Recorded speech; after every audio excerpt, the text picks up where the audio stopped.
Mini screen television ആരാധകർക്ക് ഒരുപാട് പ്രിയപ്പെട്ട പരമ്പരയാണ് ഏഷ്യാനെറ്റിൽ സംപ്രേഷണം ചെയ്തു വരുന്ന ചെമ്പനീർ പൂവ് എന്ന പരമ്പര. TRP റേറ്റിംഗിൽ ഇപ്പോൾ ഈ പരമ്പര 2ാം സ്ഥാനത്ത് എത്തി നിൽക്കുകയാണ്. മാത്രവുമല്ല, പുതിയ വഴിത്തിരിവുകളാണ് പരമ്പരയിലുണ്ടായിരിക്കുന്നത്. പ്രേക്ഷകർ ഒരുപാട് നാളായി രേവതിയും അതുപോലെ തന്നെ സച്ചിനും ഒന്നിക്കണം എന്നുള്ള ആവശ്യം ഉന്നയിക്കുന്നത്. ഇപ്പോൾ പുതിയ വഴിത്തിരിവുകൾ ഉണ്ടായതിനെ തുടർന്ന് അവരുടെ ആവശ്യം സഫലമായിരിക്കുകയാണ്.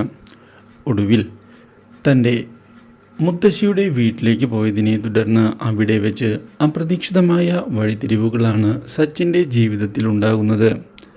അപ്രതീക്ഷിതമായ അപകടത്തിൽപ്പെട്ട് രേവതി വെള്ളത്തിൽ വീണിരിക്കുകയാണ്. രക്ഷിക്കുന്നതിനായി ആരും തന്നെ അവിടെ ഉണ്ടാവാത്തതിനെ തുടർന്ന് രേവതിയെ രക്ഷിക്കുന്നതിന് കടന്നു വന്നിരിക്കുകയാണ് നമ്മുടെ സച്ചിൻ. ഇതേ തുടർന്ന് സച്ചിൻ ഒടുവിൽ രേവതിയെ രക്ഷപ്പെടുത്തിയതിനെ തുടർന്ന് അവർ മാനസികമായി കൂടുതൽ അടുക്കുകയാണ്. മാത്രവുമല്ല, അവരുടെ സൗഹൃദം കൂടുതൽ വളരുകയും ചെയ്യുന്നു. ഇതോടെ ഒടുവിൽ ഇരുവരും സ്നേഹം തിരിച്ചറിഞ്ഞ് തുടങ്ങുകയാണ്. സച്ചിൻ ഒടുവിൽ രേവതിയെ ഇഷ്ടമാണ് എന്നുള്ള കാര്യം തുറന്നു പറയുന്നതിനുള്ള തീരുമാനം എടുക്കുകയും ചെയ്യുന്നു.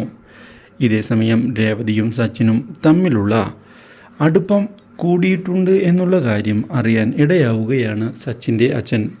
ഇതോടെ സച്ചിൻ്റെ അച്ഛനും വളരെയധികം സന്തോഷിക്കുന്നു. Do like, share and subscribe.